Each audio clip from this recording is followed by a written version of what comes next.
बाळूमामाच्या नावानं चांगभलं. सह्याद्रीच्या काळजाला चिरत जाणाऱ्या विजांचा कडकडाट, आभाळ फाटल्यागत कोसळणारा तो अक्राळ विक्राळ पाऊस आणि पाचोळ्यासारखी उडणारी झाडं. निसर्गाचं हे तांडव पाहून मृत्यू स्वतः जमिनीवर अवतरल्याचा भास होतोय. हा प्रलय हाय, हा शेवट हाय. पण त्याच क्षणी एका उत्तुंग कड्याच्या टोकावर वीज कोसळते. कडक डॅलेट. त्या लख्ख उजेडात एक रांगडी पोलादी आकृती उभी दिसते. अंगावर काळी घोंगडी, हातात 5 फुटी बळकट काठी आणि कपाळावर सोन्यासारखा लख्ख तळपणारा पिवळा भंडारा. हा प्रकाश साधासुद्धा नाही, तो अंधाराला फाडून टाकणारा साक्षात महाकालचा अवतार हाय. मामांचे डोळे रागाने लाल झालेत, जणू भगवान शंकराचा तिसरा डोळा उघडणार. खाली गावात एका माऊलीचं बाळ श्वास सोडतं. ती माऊली चिखलातून रांगत रडत मामांच्या दिशेनं हात पसरते. मामा, माझ्या काळजाचा तुकडा गेला हो, रक्षण करा मामा. मामा आपली काठी हवेत उगारतात. त्यांच्या अंगातली रग आणि चेहऱ्यावरचं रौद्र तेज पाहून खुद्द काळही थरथर कापतो. महाकालच्या अवतारात मामा डोंगर हादरवणारी भीम गर्जना करतात आणि प्रत्यक्ष यमराजाला आदेश देतात, ए मृत्यूराया, उभा राहा तिथेच. बाळू जिवंत असताना माझ्या भक्ताच्या प्राणाला स्पर्श करण्याची तुझी हिंमत कशी झाली? रोख तुझे पाऊल आणि चालता हो मागे. हा आदेश साक्षात बाळू धनगराचा आहे. मामा आपल्या झोळीतून मुठभर सोन्यासारखा चमकणारा पिवळा भंडारा काढतात आणि तो वाऱ्याच्या वेगाने हवेत धिरकावतात. तो दिव्य प्रकाश पावसाच्या थेंबांना चिरत एखाद्या जिवंत विजेसारखा थेट त्या मृत बाळाच्या छातीवर आदळतो. पूर्ण झोपडी त्या तेजाने उजळून निघते आणि प्रलयाच्या छाताडावर पाय देऊन साक्षात शिवशंभूंचा चमत्कार घडतो. बाळाच्या हृदयाची धडधड पुन्हा सुरू होते. धडधड धडधड. बाळ जोरात रडायला लागतं.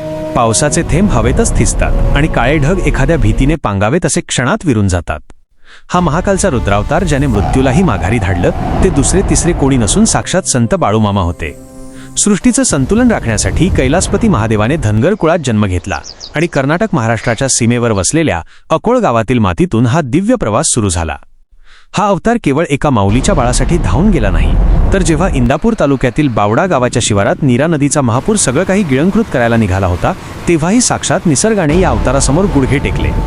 आभाळ फाटलेलं असताना आणि नदीला रौद्रपूर आलेला असताना मामांनी आपल्या काठीने निसर्गाला थांबवलं. जिथे चहूकडे पाऊस धोधो कोसळत होता, तिथे आश्चर्याची गोष्ट म्हणजे मामांच्या कळपावर आणि भक्तांवर पावसाचा एक थेंबही पडत नव्हता. पुराला वाट द्यायला लावणं आणि पावसाला रोखणं हा साक्षात भोलेनाथाचा या पृथ्वीवर असलेला हुंकार होता. बाळूमामांची भक्ती म्हणजे केवळ पोथीपुराण नाही, तर तो एक धगधगता निखारा आहे.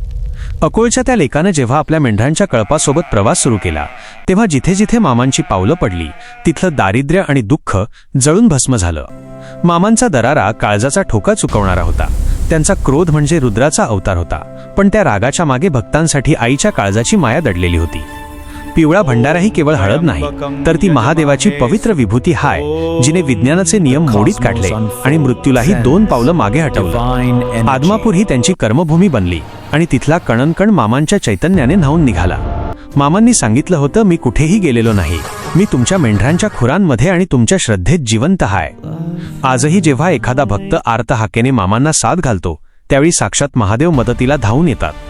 जोपर्यंत सूर्यचंद्र तळपत राहतील, तोपर्यंत या अकोळच्या राजाचा आणि आदमापूरच्या देवाचा जयघोष अखंड घुमत राहील. आकाशातून चंद्राचं शीतल चांदणं थेट मामांच्या अंगावर पडतं. त्यांचा तो पिवळा भंडारा हिऱ्यासारखा चमकायला लागतो. महाकालचे हे रूप धारण केलेले मामा शांतपणे आपल्या मेंढ्या घेऊन धुक्याच्या पडद्याआड अदृश्य होतात. मागे उरतो तो फक्त त्या पवित्र भंडाऱ्याचा दैवी सुगंध आणि आसमंतात दुमदुमणारा एकच खणखणीत आवाज, बाळूमामाच्या नावानं. सांग भलं.